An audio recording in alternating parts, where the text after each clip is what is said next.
Welcome to another episode of What's the Word podcast. Your boy Dykeman Drew.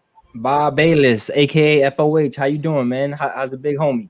Special guest. I'm good. We got a special guest in the building tonight, Mr. Franklin Weston himself. How are you, brother? I'm good. I'm good. That was the most official intro I've seen. Any podcast or any show, that's the most official. What's good, my brother? How you doing, man? I'm good, man. I'm real good, man. I'm glad to be here.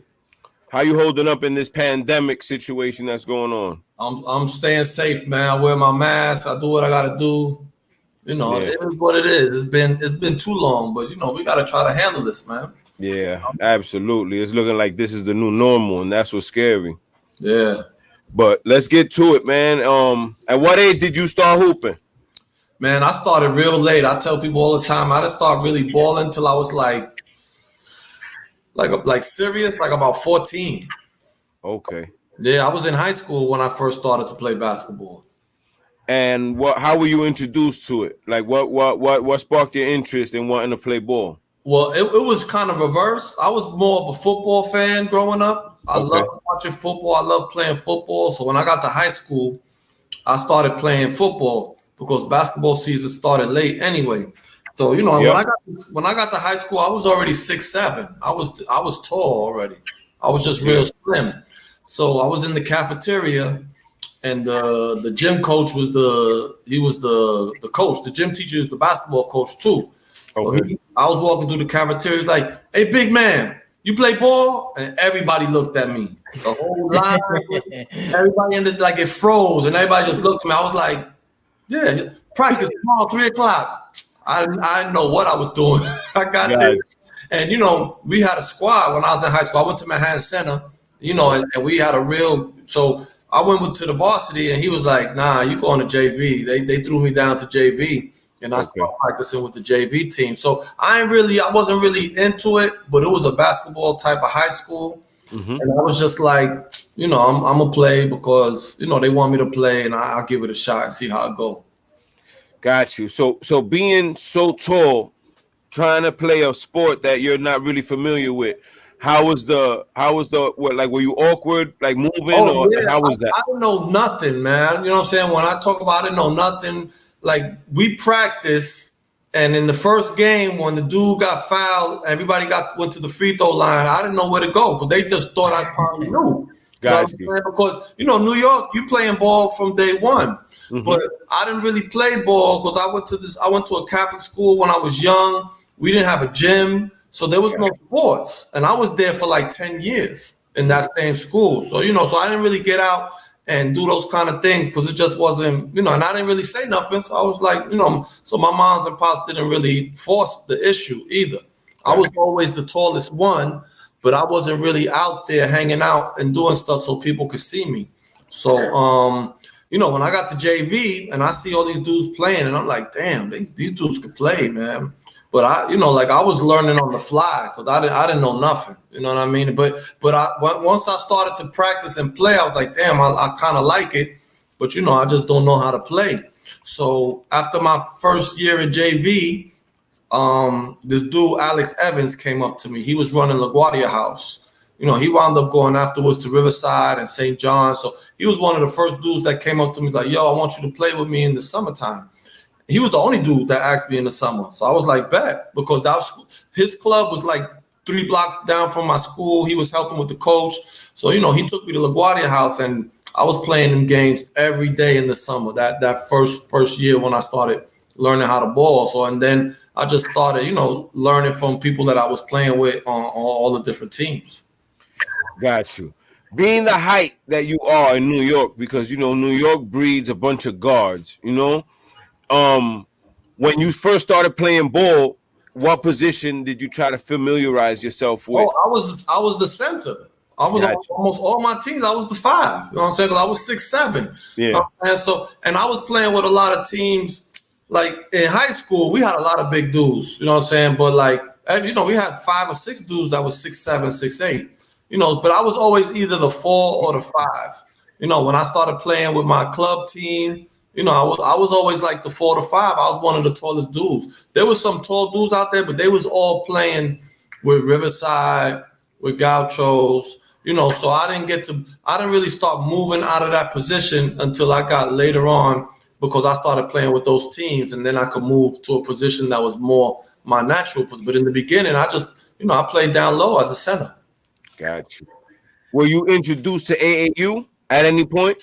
I was, but like it was late because since I was such a late bloomer, you know, dudes was in New York already playing. So when I was in the 9th grade, everything was brand new. So I had to really work my way up. I went from, I played in LaGuardia House. I was playing in the Children's Aid Society because I had a coach who lived in my building, and then I went to Millbank.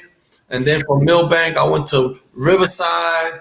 Then I went to Gauchos, then I went back to Riverside. So I didn't get into the AAU too real late because I was working my way up through while I was still in high school. But I did play in a couple of AAU tournaments. I was able to play towards the end of my high school career. Okay. So going into your sophomore year in high school, how are you progressing with the game? Because like you said, you started late, but you got thrown right into the fire. Yeah. You know what I mean? So you learning on the fly, like you said a lot, and you got people that are working with you. How's the progression going? It's going good, but at the same time, since I was still young and we had seniors and we had juniors, I didn't have a real big role on the team. So my role didn't really blow up until my junior year, which was when the seniors graduated, and now I was at the top of the line. But I was just still learning, so sometimes I have a good game and then another day I might not have a good game because I wasn't really the focus. So, but I was getting a lot of minutes. And when I was playing in the summertime too, I would get a lot of minutes because I was playing with teams. Like I really developed more when I played in the summertime because I was playing with teams that was like, we need you to be the man. You know what I'm saying? Okay. So I was like, okay, I was like, damn, I'm getting 20 shots a game now. In high school, I was getting like maybe 5 shots. But I went to play in the Children's Aid Society, and coach was like, give Frank the ball every time. I was like, oh, so that helped me develop because I was put in a position to be more aggressive and learn a little bit more quicker the ways of the game. Okay. What made you want to expand your game and not stay at that box position?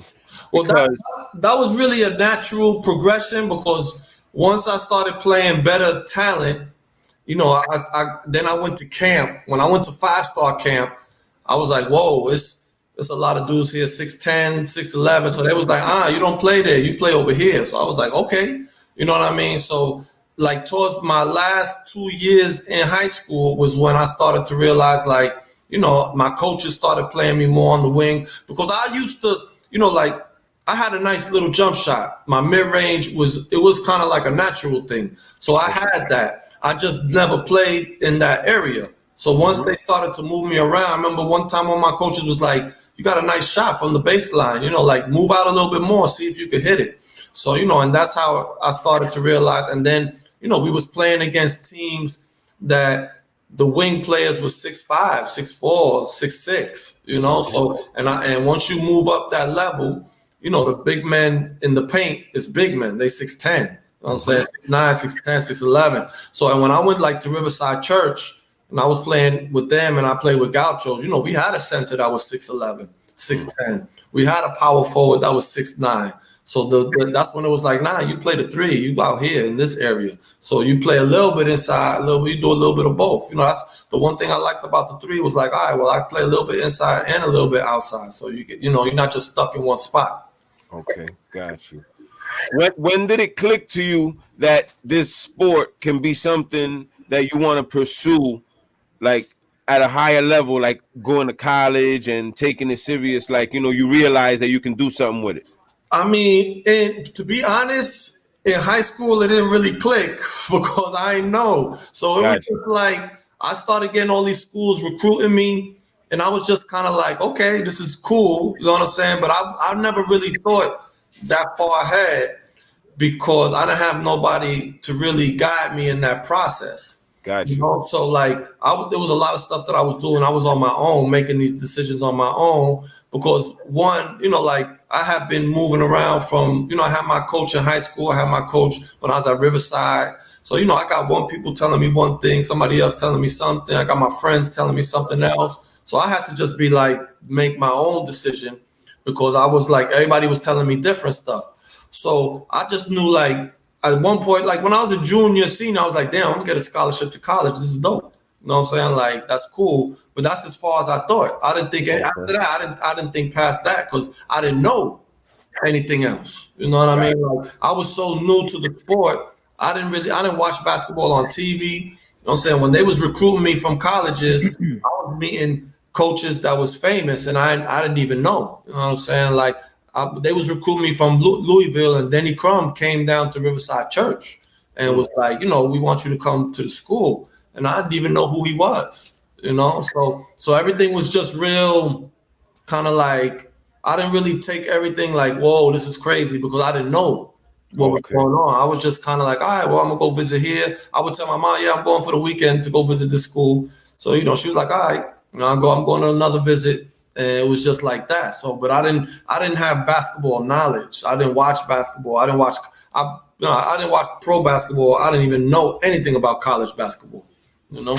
Got you. So you said your junior years when it started picking up for you in high school? Because that's when I started putting up numbers. Like that year I averaged like 29 and 13. So it was just like, then they started coming in. The schools was just pouring and like recruiting from and then I went to 5-star camp and I got MVP in the All-Star game. So that kind of opened up the doors nationally, because a lot of people knew, but and then in New York I played in some All-Star games, like they had the Wheelchair Classic. I don't even know if they play that still. I'm saying, like, I played in the Wheelchair Classic, I got MVP, and this is when there was so many people already, playing, like that was like top players in New York City. At that time, all the college coaches was in the stands. And then all of a sudden I just came out of nowhere because I only been playing for like 3 years.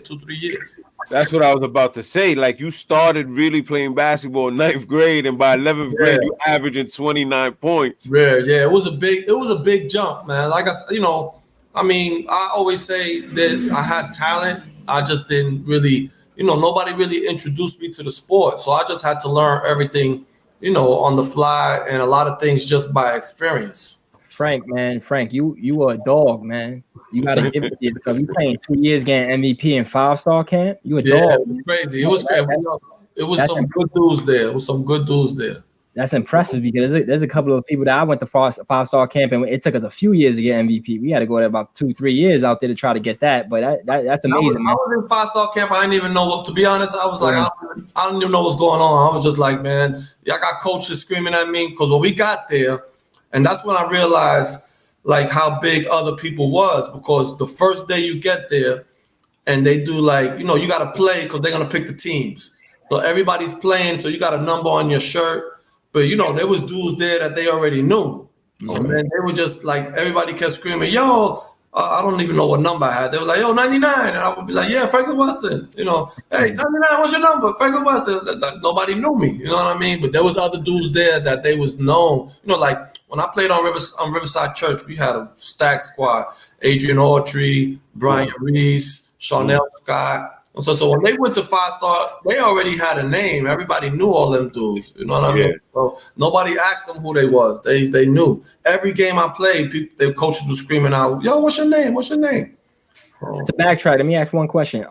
I know you mentioned when you started playing AAU at a certain time of your career, you not AAU, but the outside teams. You mentioned that your position. They realized that you started playing with you saw 6'10", 6'11". You started playing your position. Did your school go, like when you went back to school, did they go off of that? Like, did you play center all 4 years? No. Once I got to my last 2 years, my coach started moving me more to the outside. So, like I was playing, like we would do a press and I would be the first one on the press. You know what I mean? Like if we went zone, I'd be at the top of the zone. So he was adjusting me to playing out in the wing, and they would give me minutes because we had a couple of dudes on the team that was like 6'7", 6'8". So he would be able to put in a big lineup, and I could play the 3, play 3-4 and not just be like, all right, well, now, and then they kind of developed plays for me because once they started to realize like I had a good ability coming off curls and coming off screens, they start making plays for me where I'm moving around more as a wing player and not just standing in the post waiting to get the ball. Gotcha. Got it. So what was the recruiting process for you like after your junior year coming off of 29-13?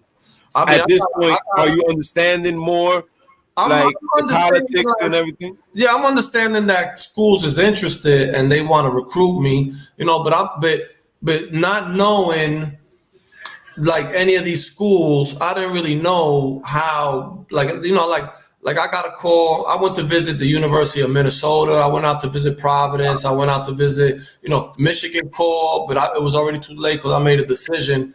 But, but I didn't even know like these schools. I didn't even know conferences. You know what I'm saying? I didn't know the Big East. I didn't know the Big Ten. I didn't know none of that stuff. And, being not knowing that stuff and at my age, I didn't want to say nothing to nobody because they'd have been like, yo, what you talking about? So like you expected to know all of these things. Yep. So all I knew was like, yeah, I'm going D1, but I went to a school that I didn't know anything about. You know what I'm saying? I didn't know about their history. I didn't know about the coach. I met him, but I didn't know like his history. Like if I had a kid now, like if I had a son that was going to play D1 and go to college, or I got two sons, but they don't play ball. One of them swims. The other one plays, but he's not. But if I had a son that I knew was going D1, the things that I would do now was the complete opposite from what happened because I didn't know. You know what I'm saying? Like, who's the coach? What kind of coach is he? What kind of system they run? How many players they got in my position? Like if am I gonna adapt? If I'm gonna am I gonna fit in that system? I didn't think of any of that.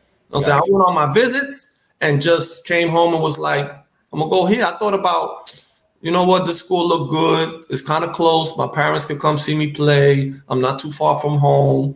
I'm gonna go here. You know what I mean? That was what I based my decision on when I think about where I went. And if I would have thought about it again, I probably would have picked a different school. Got you. Yeah. So going into your senior year, right? What are your expectations as a ball player now that you're like you went from the bottom of the barrel, now you the cream of the crop in 3 years, which is amazing. You know what I mean? In New York City. Yeah. And at 6'7", where I'll tell you what happened. I started school real young. So because my mom's had to work. So I was really young when I started school. So when I got to the 9th grade, I was in a junior high school that was a 7th, 8th, and 9th grade. Okay. Right. So when I went to high school, I went to high school in the 10th grade. But a lot of people thought that I was in the 9th grade because they didn't know. You know what I'm saying? Mm-hmm. And I was only, at the time, I was 13. I was real young.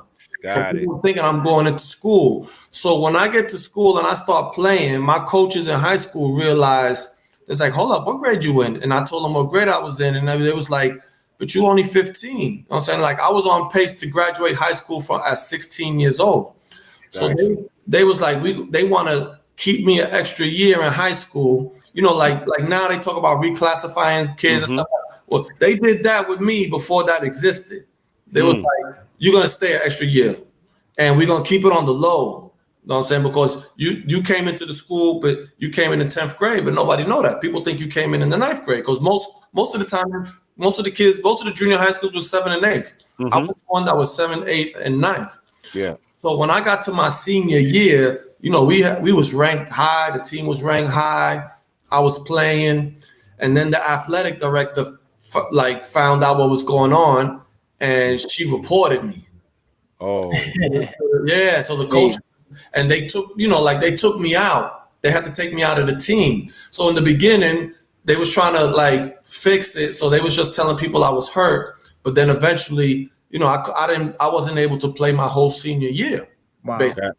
So when colleges found out about that, it was kind of tough because I had a lot of people recruiting me. So I wound up going to Riverside Church and playing with the traveling team that whole winter. Okay. And playing with them, but I was off the map. I was off the map completely because I didn't play high school my senior year. Yep. So when the schools that was recruiting me, like more than half of them back, they just dropped off. Well, they was like, yo, he's not playing. We don't know what's going on. Everything seemed kind of fishy, And like I said, I was at the time 16, about to be 17 years old. You know what I'm saying? I'm a kid. So I'm just listening to the people that I think is making trying to help you for me. You know? So when that ends, I got a few schools, but it wasn't like the interest I had before. But then I go play in the wheelchair classic the second year, because you can play your junior and your senior year. I get the MVP in the wheelchair classic. We play in citywide. I get MVP in citywide. We play in State Park, and I'm playing with Riverside Church. With the tops, with the A team. We got our whole team is D1. We go to State Park. I get MVP in State Park, and then we go to the AAU Nationals in Florida, and I get MVP in the AAUs. And now I cleaned up. Sudden, everybody real late jumped back in because what happened? A lot of kids didn't get the grade back then. They had the Prop 48. So if you didn't pass the SAT, you can't play your first year. So all of a sudden, I start getting a lot of calls from all these schools like, yo, like, we heard you're still available. We want to come see you. And then I started taking my visits late. I started going on visits again in June. Okay. So I went to visit a school and it wasn't nobody there because they was already out. Like everybody was already gone. You know what I'm saying? So it kind of was like a whirlwind because I didn't get a chance to experience that senior year playing. But I played in all the tournaments and just killed everybody that year. So we even won. Matter of fact, we won in LaGuardia House that year. And that was the only tournament I didn't play with Riverside because I told them I got to play with my team that always had me. And we beat Gauchos in the championship. And they had Jamal Mashburn. They had, they had like the squad. And I just made my decision. After that, I just wound up making my decision. Like, I'm going to go to Providence because, like I said, I felt it was like it's a close school. My family come see me. We play. I knew the Big East was playing in the Garden every year. Like, I'm going to be in the Garden. I'm going to play at St. John's every year. And close by, St. John's, Seton Hall, UConn. So, and that's really why I made my decision because I really wanted to go to the University of Minnesota. I went to visit and I had a blast. I mean, I went out there. It was crazy. They took me to the stadium. They took me out. And I was like, damn. But the only thing I was like, I'm far. And I was like, ain't nobody in the Big Ten from New York. At that time, everybody from New York went to the Big East. Some people went to the ACC, Atlantic 10, but it was no New York people going to the Big Ten. And I was just like, I'm going to be way out here. But I thought I was like, for me, Minnesota was the other side of the world. Another world because it was, and I was just like, damn, I'm going to be out here by myself. If I got to go home, I got to catch a plane. Like I wasn't really thinking like, I didn't even know how. I was like, this ain't going to work. I ain't be able to do it. But that's where I really wanted to go. So Minnesota? Yeah, that's what. And then Michigan came in really, really late. And I was like, and they had just went to the national championships. That's when they beat Seton Hall the year before, or like 2 years before. And the funny thing is when I went to 5-star camp, Ramil Robinson, that he hit the 2 free throws to win, he was my counselor. Wow. Yeah, I got pictures with him from camp. He was my counselor. They was showing the highlights of all that stuff. We was tripping out. And they was like, they sent somebody to record my games, and Steve Fisher was the coach at the time. Yeah. He called my house. He called me up. He was like, yo, I want you to come to my school.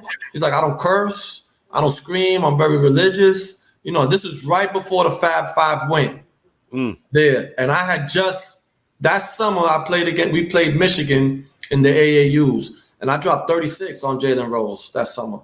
And I was like, damn, I want to go to Michigan. I want to go to Michigan. But I didn't even take the visit. I was like, it's too late. I already made my decision. So I didn't go, Got you. So walking into Providence, you know what I mean? Like you said, you don't know the history of the school or anything like that, but that's a big time program, as we all know, you know what I mean?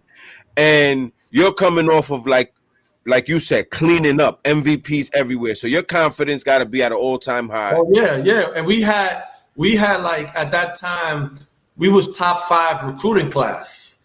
he had picked. We had a real like we had 7 freshmen. What was it, like I think it was 7 or like 6 freshmen coming in, and we was all ranked in the top 100 in the country. So we was like competing. A lot of people had North Carolina and us as the top 2 recruited classes at the time. So we went in there with the big heads, like, yeah, we gonna come in here and run the show, and this is gonna be the bomb. That didn't happen like that. It didn't happen like that at all. I got there, it was a whole nother world because I never practiced the way we practice. I had never practiced like that in my life. You know what I'm saying? And you got school, and you got weights, and you got practice, and you got study hall. And I was like, yo, we don't got no time to do nothing, man. You know what I'm saying? Like they had us from 6 a.m. till 9 o'clock at night doing stuff. You know what I mean? And I was like, this is crazy. And practicing every day. I was like, yo, it was for real. How was your introduction to the college game? Like that first game that you stepped on the basketball court and you realized like I just started doing, because listen, bro, what you did between 9th grade and freshman year in college is what kids do. They start that journey at the age of 6 and 7 years old. Yeah. You know what I mean? So like, first of all, I salute that 100%. But it's like now you're here. What is that experience like for you? Well, now once I get there, now I'm full time playing the 3, full time. You know what I'm saying? So now that's a whole. Like I was lucky enough that playing with Riverside Church that summer, we had a lot of bigs, so it kind of gave me a little bit of experience to know what to expect. Mm-hmm. But it was still, so like dudes, I went to college, I was 6'7", but I was like 170 pounds, man. So I was real thin, and dudes is there doing weights, and I was never a gym type of person like that. Mm-hmm. So just the physical part alone was tough because I couldn't, these dudes was, there's one point when I'm in the game and it's Alonzo Mourning, you know what I'm saying? Dikembe Mutombo. Yeah. So I'm playing against dudes that when you see them up close, you was like, damn, these dudes is big. You know what I'm saying? Like, and the Big East was a very physical league. It wasn't like, it was known as one of the most physical leagues at the time. So physically, I wasn't prepared to play, like the way I was used to playing in high school. That I could go down in the paint and be like, yeah, I got this rebound. Yeah, I got this. Nah, there's other dudes down there that's not having it. So it was a change of that, and the intensity, because college is, you play hard in college. You know what I'm saying? College coach is screaming, is yelling. If you don't do it, you get out. You know what I'm saying? All right, get out, take you out. You know what I'm saying? So it was like that was the wake up call for me when I got to college. How was that freshman year for you? How'd you do, and what was your expectations of yourself? I didn't really have too much expectations, to be honest, but I played a little bit at the beginning, but most just like a lot of, once I stopped playing, you lose a little bit, you lose that confidence because you don't, what I'm saying? Then once you're getting in the game where if you make a mistake, you coming out, it kind of limits you to what you want to do because you don't want to make a mistake. So, like if you don't have that freedom to be like, come down and take a shot, and if you miss, you don't come out, like I used to have when I was in high school, then you get a little bit more. I had some good games when I was in the beginning of the season before, but once we got into conference play, I was not playing. I was hardly playing, but I still was practicing pretty hard. You know what I mean? Because I was just like, let me practice hard, but I wasn't getting, I wasn't getting too many minutes. So it was a little frustrating from that part, because I felt like I should definitely get some kind of minutes, but we had a stacked team. They had brought in some junior college players, so like we was real stacked in a lot of the positions. So on the depth chart, I was like the 3rd man in my position, 4th man. So it was just kind of like, you're not ready. And what does that do to that young kid, like you said, mentally? What kept you in it? Well, it's tough. It's tough because I wanted to leave. I know there was one point I was like, I want to transfer. I want to transfer. And I remember I went to the coach's office. He called me and he said, like he was telling me some stuff, and he was just like, he threw this book at me. He threw this book. He was like, go find another college, man. Get out of here. Wow. So I went back to my dorm room. I was crying. I was like, and the dudes from the team came in, and one of the guys was like, "Did he throw the book at you?" I was like, "What? He threw the book at you with the colleges? He threw that to everybody, man." I was like, because I don't know, man. I don't know. So like, like they really in college, you got coaches that really just want to break you down and there to be the way they want you to be. You know what I'm saying? Like they changed the way I shot the ball. So so I had to resist a lot of stuff. I didn't like doing weights, so I didn't want to go to the weight room. I was not really big on running. Like we used to do preseason. On the preseason we did a lot of running. That wasn't my thing. It just wasn't my thing. You know what I'm saying? And my coach was like, "Well, if you don't do this, you can't play." You know what I'm saying? So like I got caught in that system where it was just like, well, you didn't do this and you didn't do this, so I'm not gonna give you minutes. And and then I just kind of got like, well, then what I'm here for, man. I called one of my boys and I was like, come get me. He was like, I can't come get you till Monday. It was like Friday. Yeah. But then by then it was just like, okay, well, then by then everything kind of cooled off a little bit and I finished off the year. But my sophomore year, they redshirted me. Because my coach, but the thing is, they never really talked to me about it. They just redshirted me. First game come out, I don't play. Second game come out, I don't play. And I'm like, damn, I ain't getting no run. And we playing the garbage teams. Yeah. You know what I'm saying? But I'm in uniform. Mm-hmm. And a lot of times when people redshirt, you just go out in your street clothes. You don't play. You know what I'm saying? Yeah. You practice and everything. And I remember my coach called me. He's like, yo, what's going on, man? You're not playing. I said, nah, they're going to redshirt me. He said, but you got your uniform on. I said, I don't know, man. They're not playing me. I didn't play no minutes. So, and then, like around the 5th, 6th game, that's one of the assistant coaches came up to me and told me, we redshirting you this year. I was like, damn, why y'all didn't tell me this from the start? You know what I'm saying? Like, because I'm going in thinking like, damn, I'm not playing. I'm not doing this. So, I had to swallow almost a whole year, my freshman year not playing, my second year not playing at all. You know? So when I go to my third year, I'm thinking like, this is it. I'm gonna play. Mm-hmm. Same thing, man. I didn't get no burn in the beginning of the season. But at that point, I was real like, this is not for me. I'm not gonna do this no more. Cause I felt like at that point, I'm practicing. I'm doing what I'm supposed to be doing. I'm not supposed to be a superstar, but this is crazy. I'm getting garbage. I'm getting this and that. And we went to St. John's to play. And usually my freshman year, when we went to St. John's to play, I played like 12 minutes. That was like the most I played in any Big East game. Because he always played, when you went home, he usually played the dude from that place. He gave him a little bit of time. Mm-hmm. We went to St. John's and I didn't get a minute. And I was like, yo. So when I got back home, I was like, that's a wrap. And the next day I didn't go to practice. I was like, yo, I'm out, man. I'm out. That's it. I'm done. And one of the assistant coaches called me. And he was like, yo, he talked to me. He was like, just come back to practice. And I was like, yo, man, I'm getting jerked for real. You know what I'm saying? Like now I felt like I had, and before I might have been like, but now, I put on a little weight. I'm doing what I'm supposed to be doing. And I'm not getting no minutes. I came back. He didn't play me. And then like the first 2 games I came back because I missed the practice. I didn't go to practice. I was like, yo, I'm out. So, and we had a game in Miami. And the coach, we had a big meeting, and then he was like, yo, Frank, I'm going to play you tomorrow. So then everybody was kind of like, oh, shit. So, and he played me that game, and I scored like 6 points, right? And I was like, it was crazy. I was real emotional because I wasn't, I was out of shape. I was puffing and puffing, the whole thing. So, we went back home. We had another game. I played again. I got like 8 points, so, and one of the managers on the team, he was real cool. He used to be like, yo, like we will always be like every game, just get better every game, just get better every game. And then the next game we played, I had like 11 points, you know what I mean? So like I started to get all of a sudden minutes and everybody was like, whoa, like this is crazy. Mm-hmm. We had a game in Seton Hall and somebody was sick. So this was like, about 6 games into me playing, 6 or 7 games into me playing. What year? Sophomore year? This was my 3rd year in college, but it was my sophomore year as far as eligibility.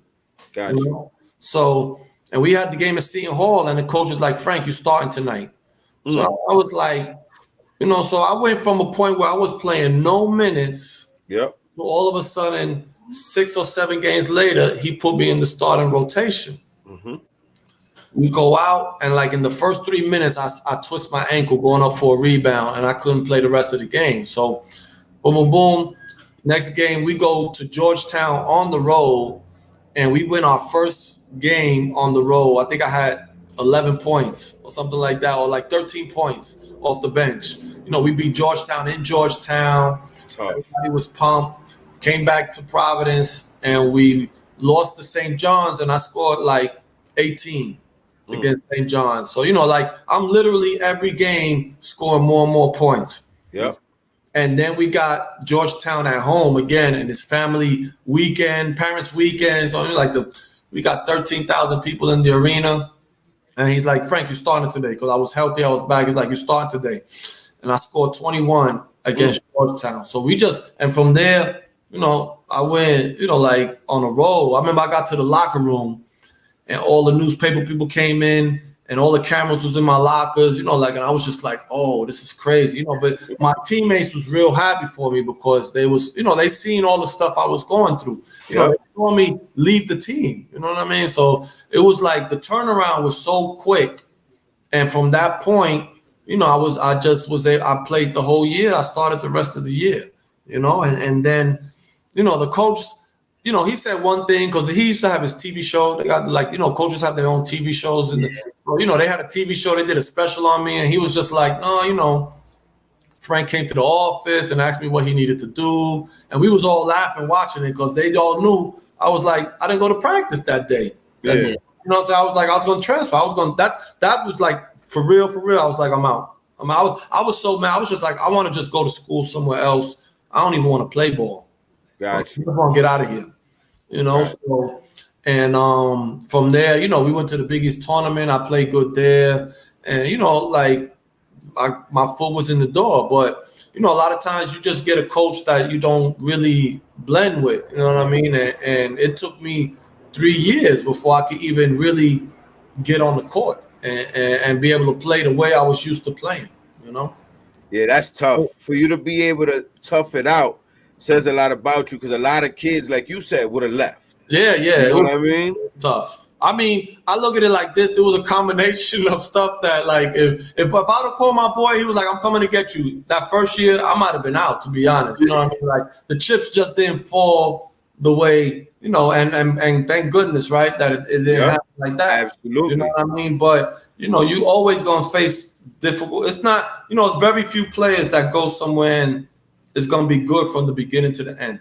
You know, like, and in college, you know, college is a tough environment where, you know, you got class, you got to mix class, you got to mix training, you got to mix games. We traveling, we on the road. So, you know, it's just so many things that I had never experienced. And all of a sudden now I got to do all of these things. And at the same time, on your own, because you're on your own in college now, you know what I'm saying? Like, you're not with your moms and your pops, they're not waking you up. And like, you got to do this, because if not, they're just going to kick you out. You know, if you don't pass your classes, they're going to kick you out. You know, if you messing up, they're going to kick you out. It's that simple. So Frank, looking back at a decision that was made not by you, but by your coaches to redshirt you, do you look at it as a regret, or do you actually look at it now as something that kind of helped you out in the long run? Oh, it helped me because, you know, I was able to work on my body. Because like I said, I went to college 170 and graduated like 215. You know what I'm saying? So I was able to work on my body and just, you know, keep getting that experience. So I was mad at the time, but when I look back at it, I was like, that helped me. You know, that definitely helped me, because it gave me that extra year that I would not have had I just, I would have wasted that year, because I wasn't going to get a lot of minutes. You know? Because we basically had the same team from my freshman year, my sophomore year. So I wasn't going to get any minutes anyway. And your junior year, well, technically, what was your junior year of eligibility? You coming off of a season where, like you said, you steadily increased. So coming into your junior year, there can't be any doubts of what you can do anymore. You know what I mean? I'm playing, I'm scoring. You know, like I had a real solid junior year. That year, I was averaging around 13 points a game in the Big East. You know what I'm saying? So That's tough. that's like my junior year. That was my junior year of eligibility. This is a year when the Big East, Ray Allen came in, Kerry Kittles was in, Allen Iverson was in. AI. Like it was the battles was for real. Yes, sir. Teams was ranked. A lot of teams was ranked in the top 10. So we played really, really good competition. So I had a really solid year. I just wound up getting hurt towards the end of the year where I hurt my ankle, and I wound up missing like the last 10 games of the season. So that kind of hurt me. I dealt with injuries my last 2 years of my college career. I had to get shoulder surgery. That was really tough. And, like I had a bad ankle sprain to finish off my junior year, which was, like I didn't get to finish the season the way I wanted to. But, it's part of the game. That's what happens. Yep, absolutely. So going into your senior year, right? What are you thinking about now? Because you're still young. Right. You know what I mean? You're still a young kid, and you're going into your last year of college, and then you also got to think about now the money aspect that is at the back end of this year. You know what I mean? Like this is basically your resume for the next level. You know what I'm saying? What's that like for a young kid to process and go into a final season to prepare themselves for the next level? I mean, it's tough because at the same time, we wound up getting a new coach my senior year. So we got a new coach. We had just won the Big East tournament that year, and we lost like 5 players. Okay. Like 5 or 6 players that year. So we had a real young team going in there. I was a senior. So, dudes was looking to me for, to be one of the leaders. And I had just come off of a real serious shoulder surgery. So I was never 100% that year. I was good, but I wasn't, I couldn't train the whole summer because I was rehabbing because I had no strength in my arm and it was my shooting arm. So I didn't really get to start practicing and playing again till like September. And then, dudes know that off season is important when you're in college because that's when you train. You do weights, you work on your skills, and you do a lot of stuff that I couldn't do. So I didn't play healthy my whole senior year, and it was very inconsistent. It was up and down. I had some good games, I had some bad games. So my average went down a little bit. I never really put a lot of pressure on myself as far as like what was going to happen on the next step because I just never thought like that. I was always really thinking about, let me just worry about what's going on now because, I worry about that stuff later on. My senior year was definitely not the year that I wanted to have. Yeah. I had a better year my junior year than I did my senior year.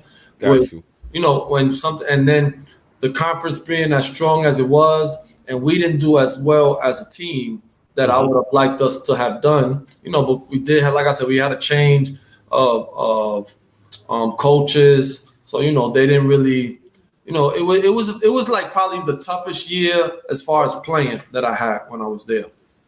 Okay, got you. So you get through your senior year. How you feeling about yourself as a ball player? Like now it's that chapter's closed. How are you feeling? I mean, once I graduated, I kind of, I felt good because I did get some. They started calling me from DR. They started calling me from Puerto Rico, but unfortunately, because there was an agent that I had gotten involved with that had wanted to sign another player on my team. I had known him because he was from New York. So I had known him since I was in high school. Okay. So I put in my head, like, you know what? This dude got a lot of connects. Maybe he's going to get me into a camp. He's going to do something. When that other player wound up signing with somebody else, I kind of got pushed to the side. They wasn't really calling me as much. He was like, oh, well, I'm going to try to get you a tryout in the USBL, and I'm going to do this. So I was just like, they're not really. And I had agents that wanted to sign me that I told the people, nah, I'm already with an agent. I'm good. So then it was too late. So once I graduated, I was like, well, they calling me from DR. They calling me from Puerto Rico. I'm going to go out there and play. And, I kind of just fell out the mix of that system Yeah. Because like I didn't have an in. I didn't have I let loose. I disconnected with the people that could have got me a shot to at least maybe a camp or something. But it wasn't. It didn't happen like that. And like I said, my numbers. If I'd have played the way I played in my junior year, my senior year, I'd probably get invited somewhere because I had solid numbers. You know what I mean? I wound up dropping down to like 9 points a game. Got you. We didn't play that well, so it wasn't. Like a lot of times when you're on a good team, you maybe don't average as many points, but the team is good, so you get more looks than on a team that's not good, and you're not averaging as much as you did before. So that kind of hurt me a little bit. Did you know anything about overseas basketball? Nah, I barely knew about the States when I was in high school. I finding out that they play in the different countries and all this. I was like, wow, I didn't know. So, like once again, it all went back to me not being knowledgeable about basketball, what I mean, and stuff like that. So, I did play 1 year in Puerto Rico when I was still in college. So I knew about that. But I didn't think like, well, okay, they playing in Puerto Rico, they must be playing in other places. I wasn't even thinking like that. So, when I found out they played in Dominican Republic, and then I found out all about the national team and this and that, other countries, that was like a whole new, world to me because I didn't know about that. Okay, I was gonna ask you that. What was that introduction like to like the national team aspect of basketball for DR and all that? Well, when I got to DR, like they had wanted me to play with the national team right away, but I got there too late. I missed the tournament that they was playing in. Okay. So I just went to DR and started playing in the tournament that they had in the capital. But now I was almost back like when I got to college. Now we playing professional. They was more physical than the Big East. Like DR, you was getting beat up. You know what I'm saying? Yeah. Now you playing against dudes that's getting paid, that's getting money. I got out of college, I was 22. So I'm playing against dudes that's 29, 30. Yep. I'm playing against grown men. Yeah. I'm still very young in basketball experience. Absolutely. 8 years in. When I got to DR, I was like, once again, I was just like a whole nother world. You know what I'm saying? And then you add in the fact that now all you got to do is play ball. You don't got school anymore. You got a lot of other outside distractions. Yeah. All you got to do is go to practice for 2 hours, but then the rest of the day you chilling. You going out, people hanging out after the games. You got all of this stuff going on. So it was just like I was like overwhelmed with all of that. So it was real. It was tough for me because once again I was in that same position again. Like, I'm not playing. I'm out here. I'm not playing. I'm wasting my time.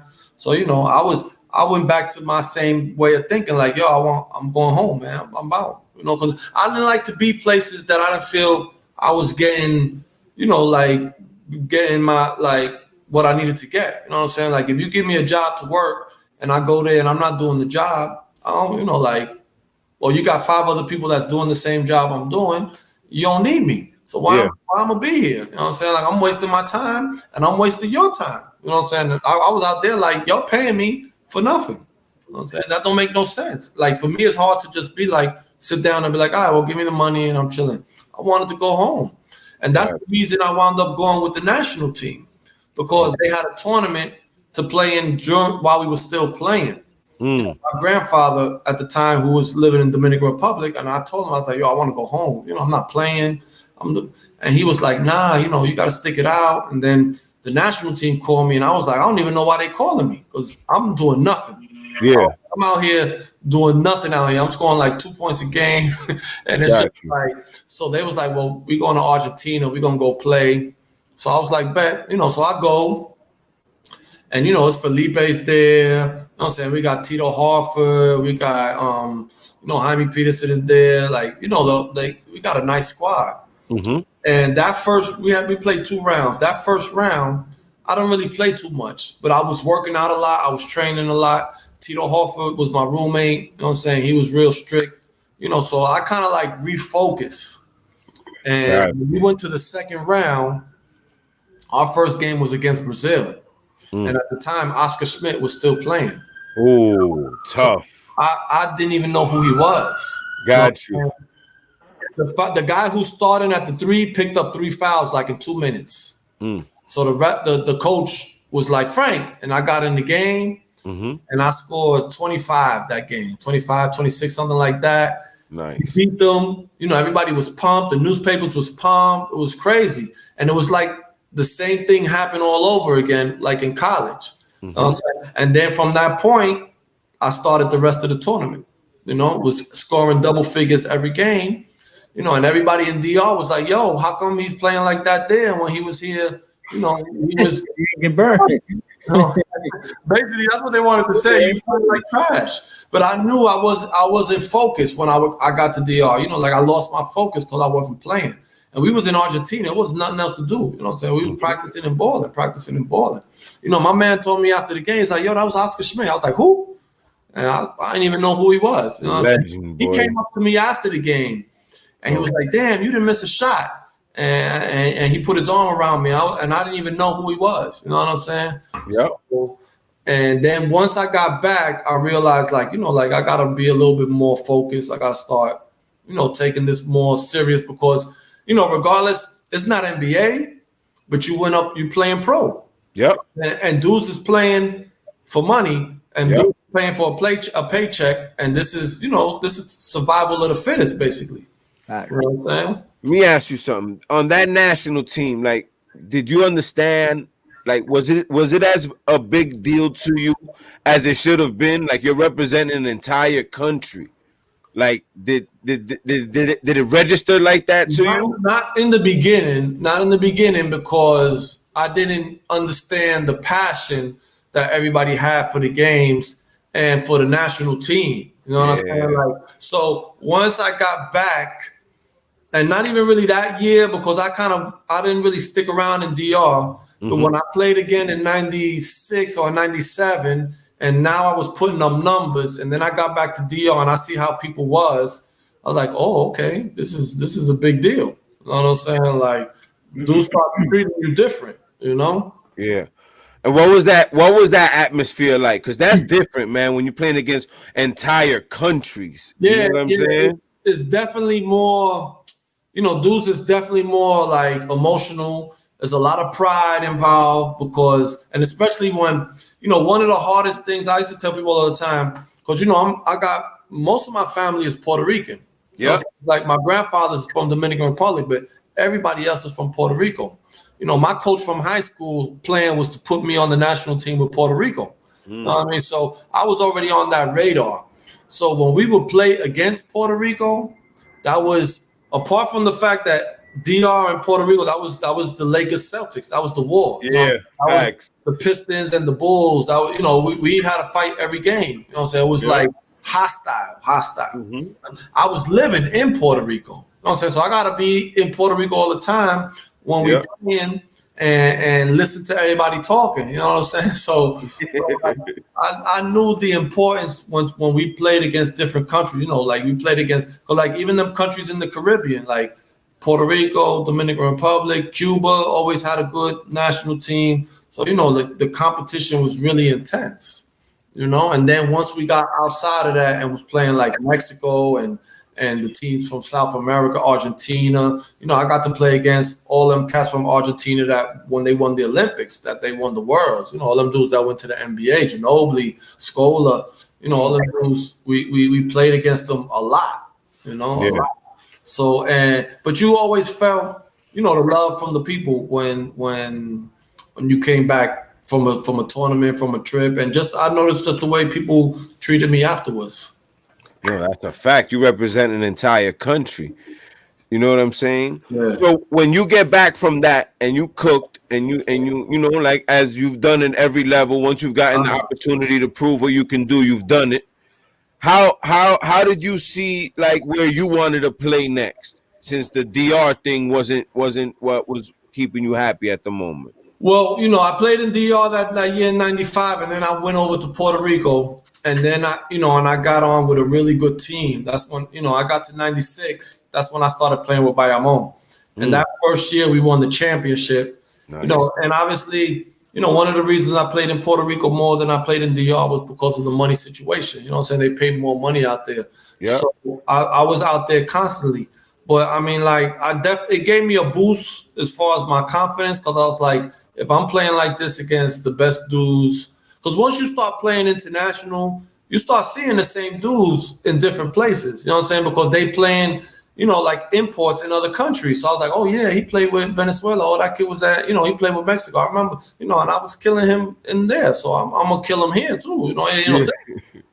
So like these dudes was coming to Puerto Rico to play. They was coming to DR to play. So I started recognizing, all of these cats that we would play against in these different tournaments. But it definitely built my confidence up for when I did get to Puerto Rico and start playing there, because I was like, if I could do it against these guys, that's, this is the top levels. And even against the dudes from Puerto Rico, I'm like, I scored 26 against the national team from Puerto Rico. So how can I not score 20 against a regular team from Puerto Rico that just got one dude from the national, or maybe nobody from the national team played there? I got it. This is going to be easy, Nice. So that definitely boosts my confidence as far as me, playing.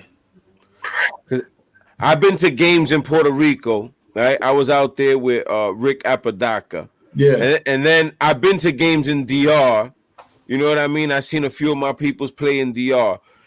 But as a player, which atmosphere was more intense between the two? Because they're crazy in both places. They both got they both got their own thing. I remember I brought one of my boys from Providence down to Puerto Rico. He stayed with me for like 2 weeks. He was in shock. Yeah. Because he was like, yo, it's crazy.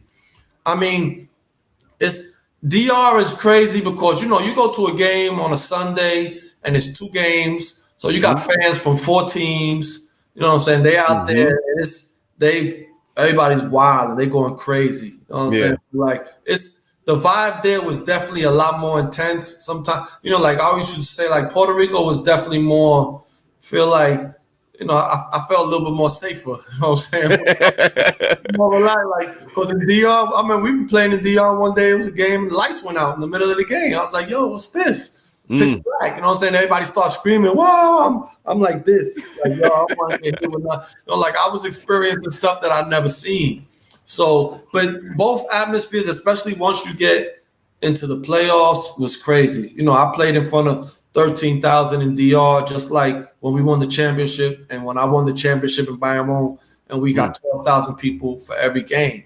You know what I mean? So like they all is gonna be, they start drinking, they whatever. So everybody is pumped up. So like it don't feel like that anymore, like it used to be in the 90s and the 80s and 90s and stuff. So, but I'm glad that I got to experience it and be a part of it and see how all of that stuff, But it was definitely tense. You know what I'm saying? Like nothing you ever felt in college ever. You know what I'm saying? I never felt in college like worried about, damn, how we gonna get out of here? You know what I'm saying? We went to some dudes and I would be like, yo, these dudes want like it's gonna be rough to get up out of here after the game. Because, I seen it. Or even just in the game itself, people throwing beers onto the court and stuff like that. You know what I'm saying? Like you never seen that in college. College, everybody's just sitting in there, yeah, good game. Yeah.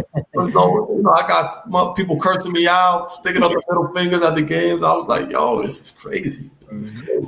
You've won chips in both places. Yeah.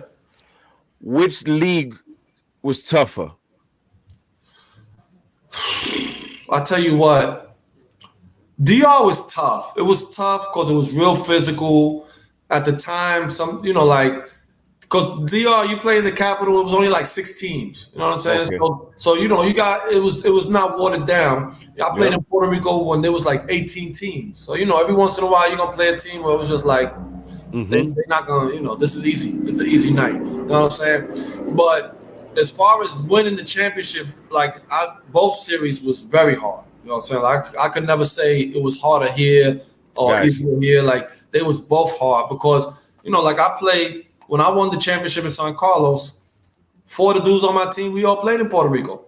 You know what I'm saying? So they, like the import played in Puerto Rico, and 2 other dudes was half Puerto Rican, half Dominican, or 3 other dudes. You know what I'm saying? So like we had, it was the same type of players. You know what I mean? Gotcha. So, Yep. like, I was with Carmelo Travieso. We played together in Puerto Rico and in Bayamon. You know what I'm saying? Like, we had dudes that played both sides, and so the competition was just as strong both ways.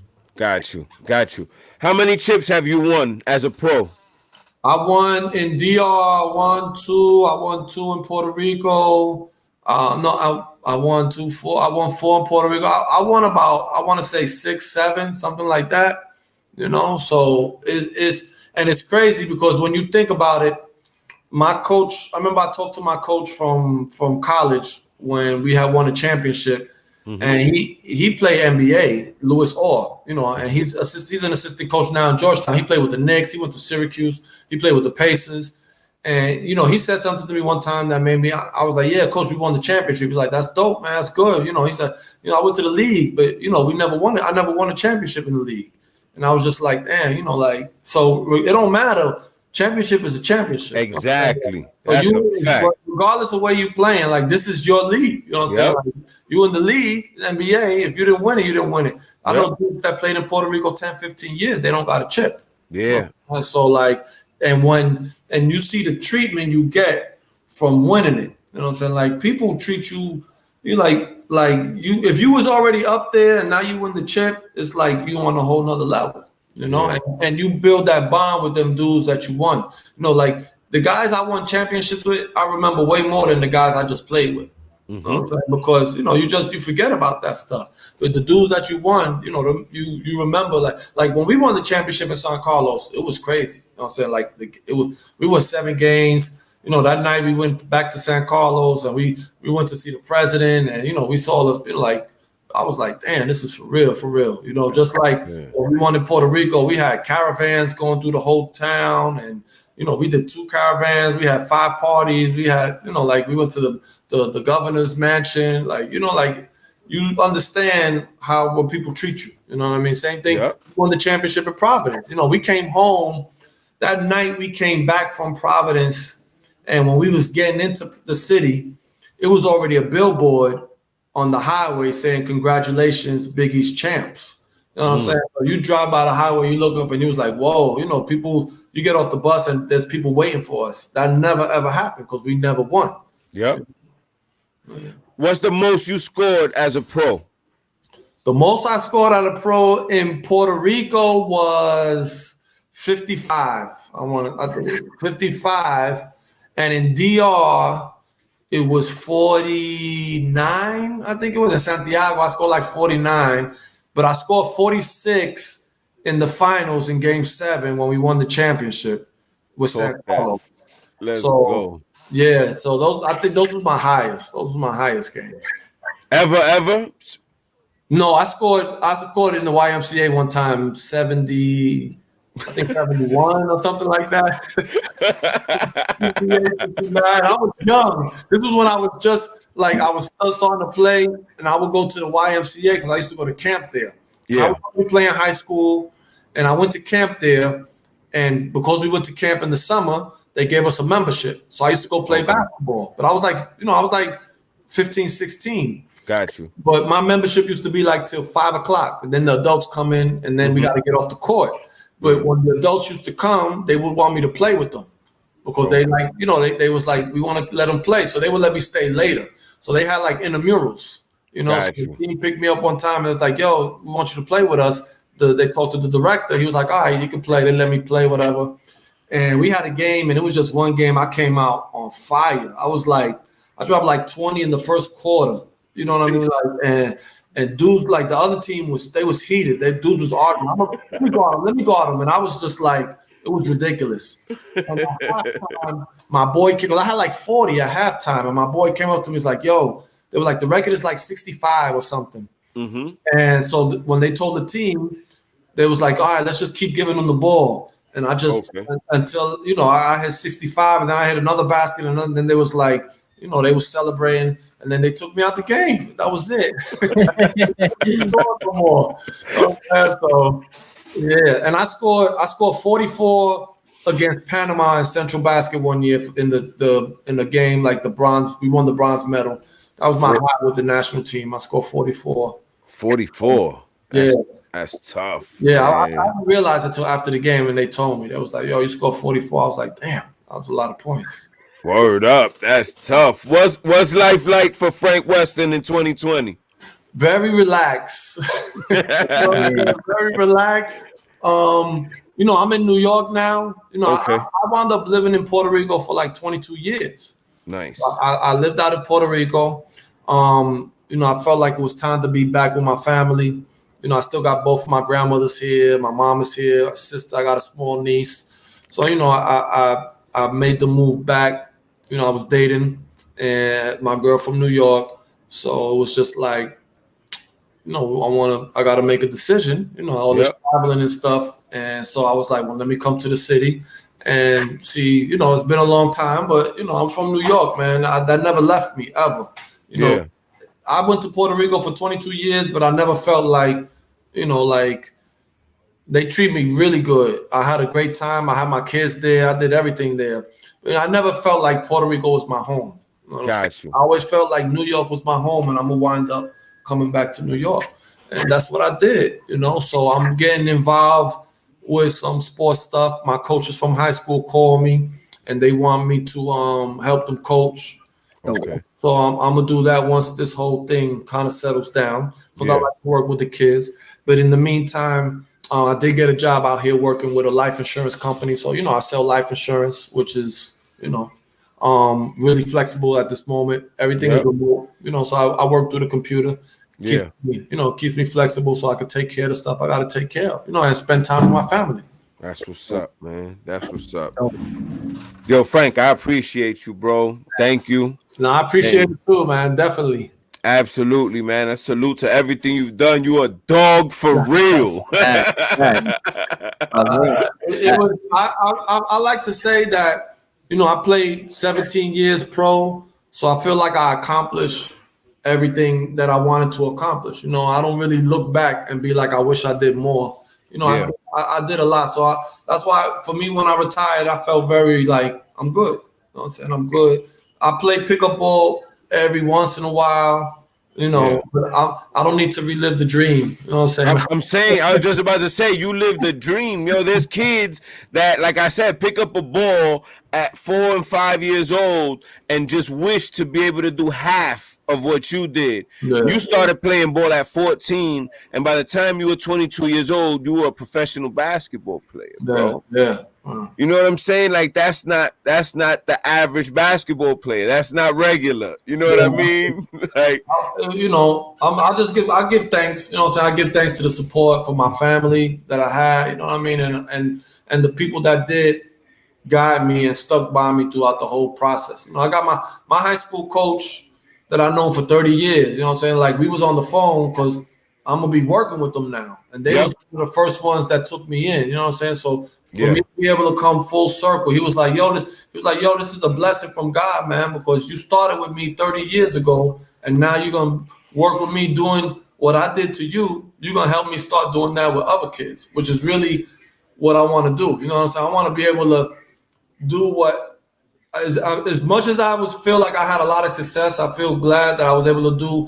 I know that if I would have had somebody who could have really guided me through a lot of the process, I feel like I could have even been more successful. Got you. So, and I know there's a lot of kids out there because, most basketball players come from the inner city. A lot of basketball players come from, broken families. One mom, whatever. You got the mom or, single parent home. So they got to work. They got to do a lot of stuff, and they don't have that time to be involved with what the kids are doing. So you don't know who's telling them what to do. You know what I'm saying? You know how it is. You got dudes now with all the AAUs and all these other different. Everybody's you the greatest, you the best. You got your crew that's telling you the greatest, you the best. When in reality, it's 100 kids like you. You know what I'm saying? So and they don't understand sometimes what you really need to do, the decisions you need to make. Like when you did all of these things, like I think my biggest benefit for kids is like I made a lot of mistakes. You know what I'm saying? So I can help you not make the same mistakes. You know what I mean? It's like with my kids is young. They do stuff. I'll be like, what did I tell you? I told you that was going to happen. They look at me like I was a magician. You know why I know? Because I did that. That's why it happened. You know what I'm saying? Like, and they just look at me like, oh, okay. You know, so like these kids, sometimes you got to tell them like, yo, I did this. I know what's going to happen. Sometimes they still learn the hard way, but you know, like at least you there trying to guide them and help them out, which is what I feel like for me is more important than any other thing you could do when you're involved in basketball. You know what I mean? Absolutely. That's a whole fact. I wanted to ask you one more thing. You started playing and you were very tall, very young. What was the hardest thing for you to learn in the game? About the game? What was the hardest thing to learn? Wow. Well, I played a lot off of natural ability for many years. You know what I'm saying? Like, I didn't really, as much as I scored a lot of points and this stuff, I did a lot of things naturally.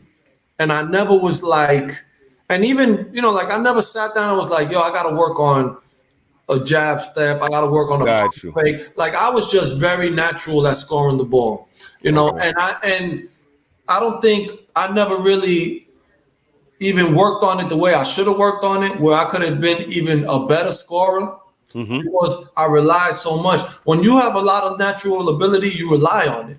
You lay back and say, well, I could do it. You know what I'm saying? I don't need to work on that because I'm scoring already. You know what I mean? So I didn't get a chance.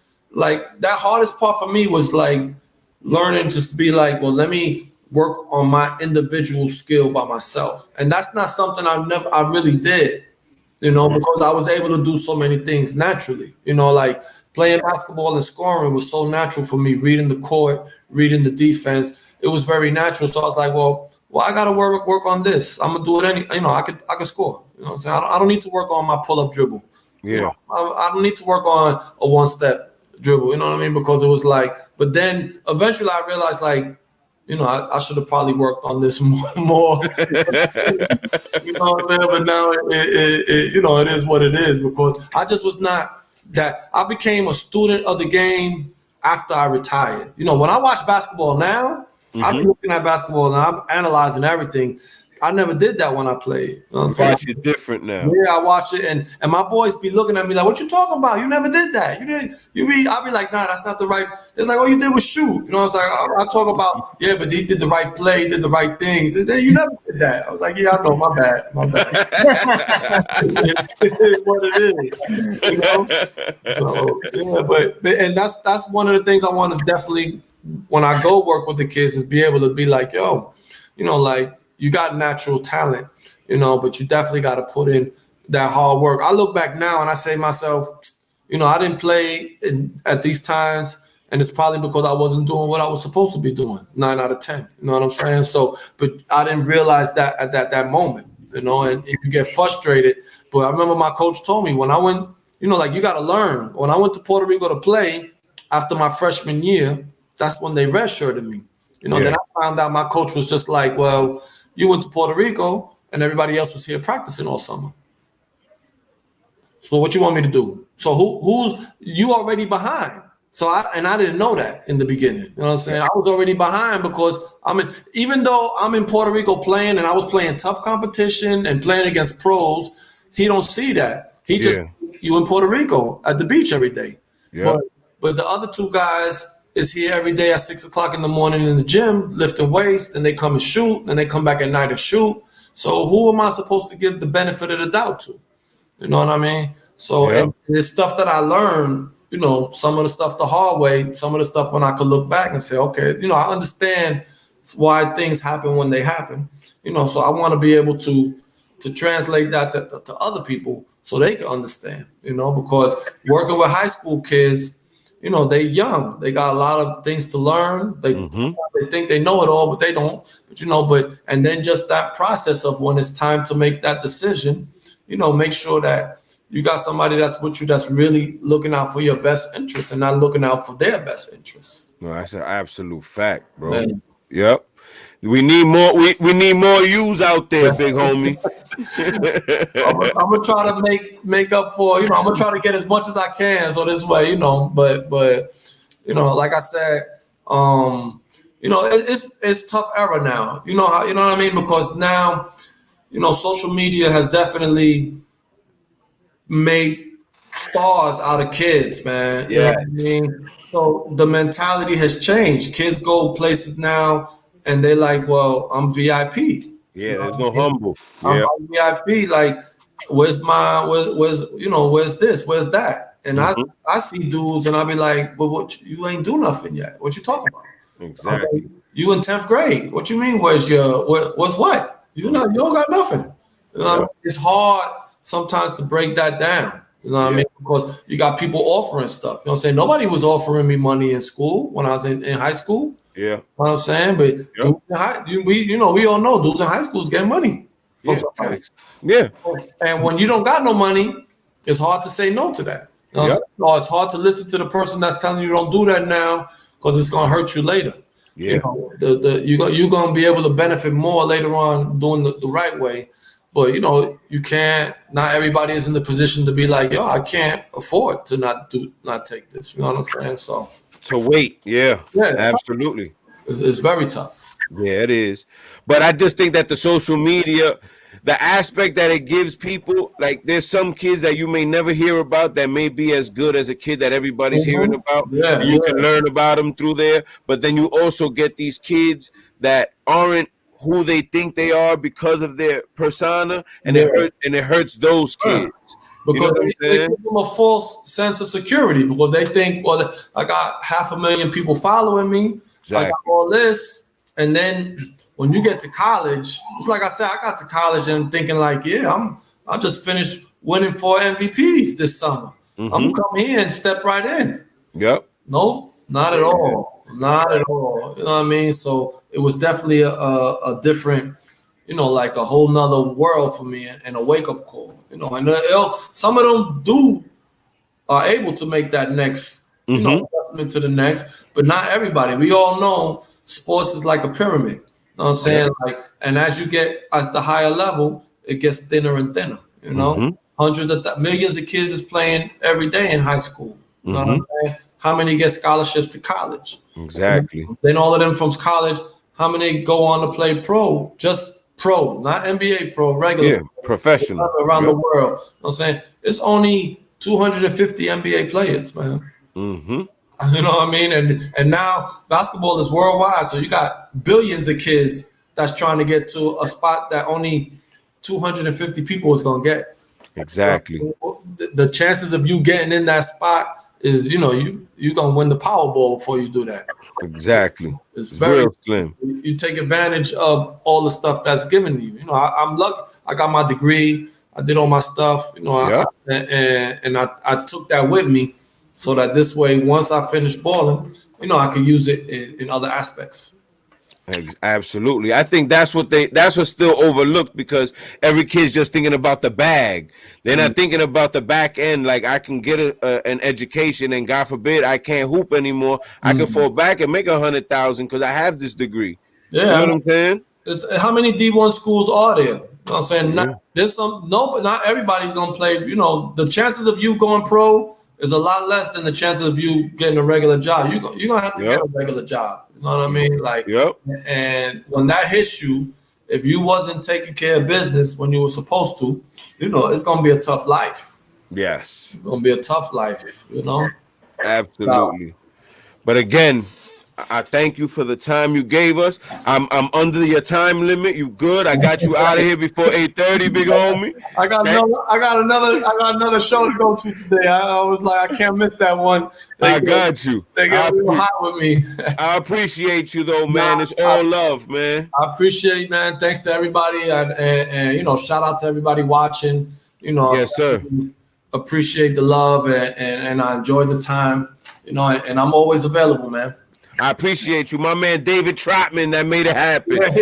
You know how Trot goes. You don't mention Trot, then I won't have him off my back. Yo. When he hit me, I said to him, he's like, yo, Frank, what's up? I was like, yo, what's the word? And I told him, yo, I say that. That's what I say to people all the time. I was like, yo, what's the word? And he was like, yo, I can't believe you said that. Yo, that's just what I was calling you about. Yo, what's the word, my dude? People call me up, yo, what's the word? What's the word? That's it right there.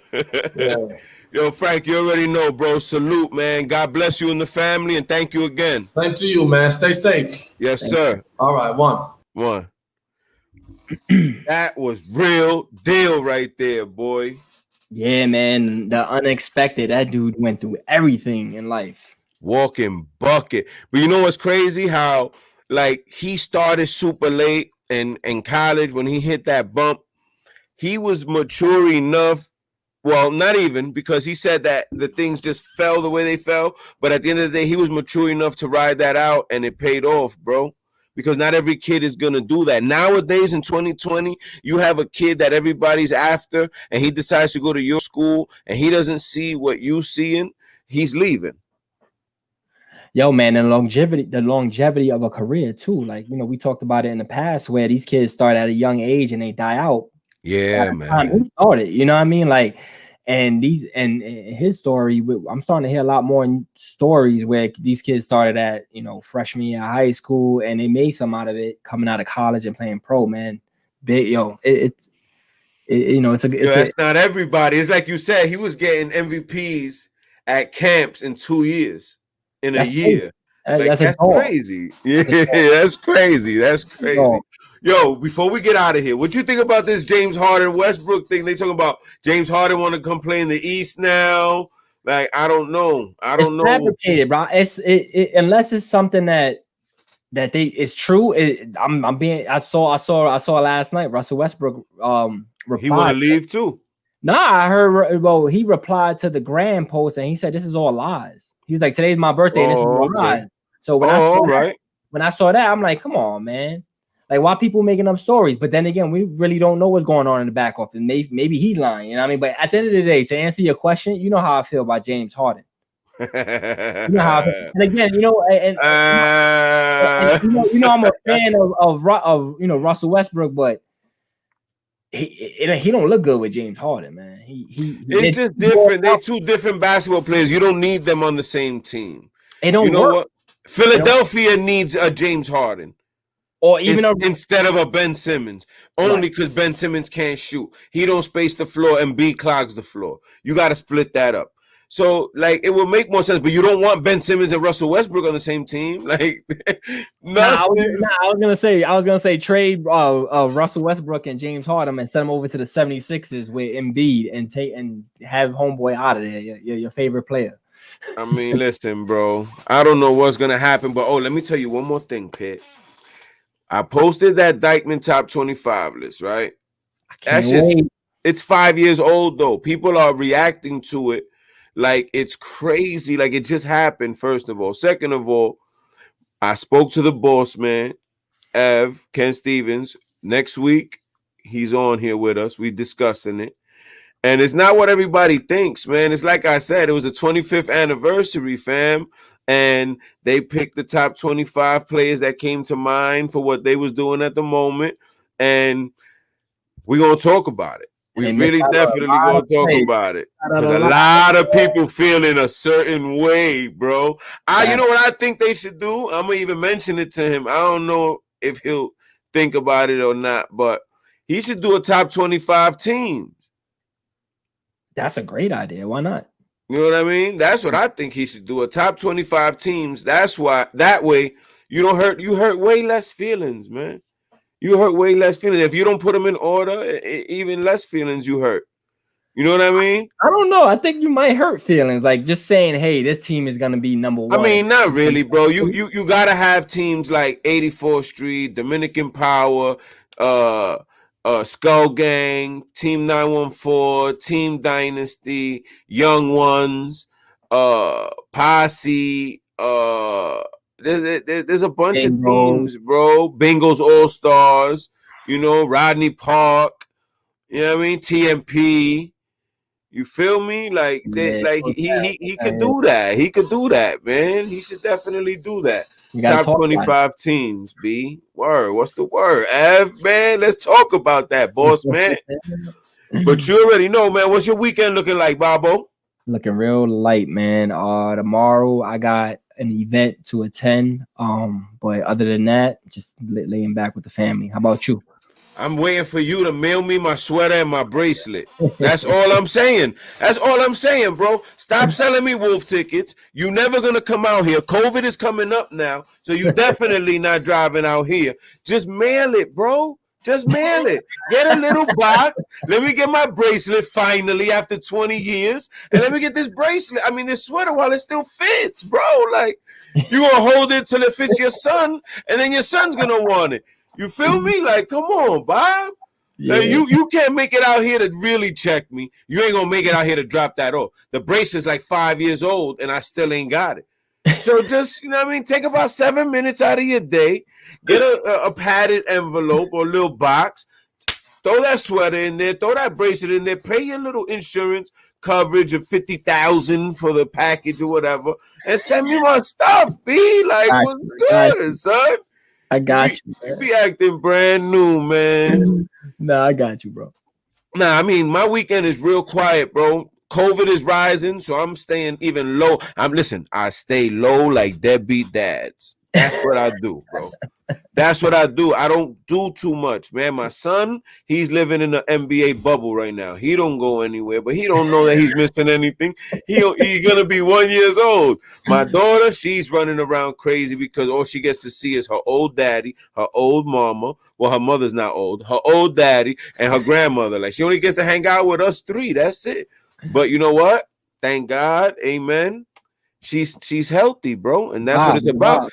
7 cases in 3 days in the high school. There's been 7 cases in her elementary school up to date, 6 cases in the middle school, and 6 cases in the junior high school. And they're here about to close the DOE, Department of Education. Yeah, bro. Like everybody that was running around, going to all the barcodes and the hookah lounges and the Dykeman strips and all this, and on the Revel scooters all summer. Now they playing. Now they paying, bro. I wasn't playing, bro. I was not playing, bro. Everybody like, yo, but why you don't come home for the summer? Come chill. Chill what? I got a baby at home, son. Now he doesn't have an immune system. You out here smoking hookah with people. Like, yo, bro, the most dirtiest thing you could do is smoke hookah, bro. Them tubes got saliva backed up in them, bro. It's 100 cigarettes per hour, bro. And you need COVID that much that you're gonna go smoke hookah in a pandemic?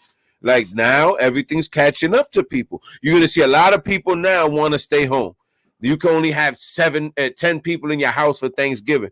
They got Thanksgiving police, I heard, going to people's houses, knocking on the door. Yeah. Get out of here, son. It's not a law, man. They have every right to say no, but then 10 o'clock. 10 o'clock, you can't serve drinks. 10 o'clock, you got to close your restaurants. 10 o'clock, everything got to go. Everything is to go in New York at 10 o'clock. Curfew, 10 o'clock. Everything shut down, 10 o'clock. You don't think they opened it in the first place to be able to do this now? Come on, son. If they would have kept people indoors all summer, there would have been havoc, bro. There would have been havoc. They was like, yo, let's let these people out. Let's let them do what they're gonna do to each other. And then in the wintertime, we'll deal with it. And what happened? Tons of people died this summer. Some from COVID, tons of murders. Like it's been so crazy lately that nobody been talking about COVID, and the government is cool with it. Like, yo, look at how many people been killing each other this summer. Look how many people. But then again, they stopped talking about kids being trafficking at the border. They talk about. They stopped talking about what they don't need to talk about anymore, bro. No, the wall, like everything, man. It's all BS. That wall, I seen a video today of the wall. Some dude slipped right. Come on, son. That nigga Donald Trump, man. That dude is what was he thinking? Like, yeah, I saw the same video, man. He built a wall to keep out people from the country so that they don't hurt the neighboring border states. But you can slip right through the wall, bro. That wall is about as strong as his toupee in a windstorm, bro. Ooh. It's a dub. Facts. But yeah, nothing going on this weekend. Mom out here, so I'll probably see her with the kids, and that's about it, man. Just mail me my stuff, bro. I got you. I'm supposed to get Adri Adrice De Leon, aka Too Hard to Guard, this weekend. We got the PlayStation coming up. Ken Stevens coming up. Kurt Stinson coming up. We about to be on and popping, boy. And I want to bring my man Dave Trotman up here because that's my dude. He talks highly of you, and I want to see what it's like for somebody that had the basketball dream and said, you know what, my brother can do it, and just stood behind his brother, bro, and put everything behind his brother that his brother needed as far as support. And his brother's a GOAT right now, bro, on his like 800th year overseas, and he's only 29. I don't know how that math adds up, but Trotman's a good dude, and we're gonna sit down and chop it up with him. Facts, yeah. Shout out to Trot. He's the definition of success, man, in many ways. You know, like you said, good dude, man. Yeah, definitely. We'll talk about it, but definitely, man. Shout out to my Brody Trot. and today's interview with Mr. West was because of Trot. You know what I mean? Trot made that happen. So you already know, man. God bless to the whole Trotman clan. He's having a baby. He just found out it's a girl a couple months ago. So you already know he about to be pulling his hair out. Oh, he's bald already, so he good. Yo, you already, man. Thank you for tuning in to another episode of What's the Word podcast. It's about to get real busy this week, so I hope you catch up like mayonnaise. Tune in or you losing. You heard?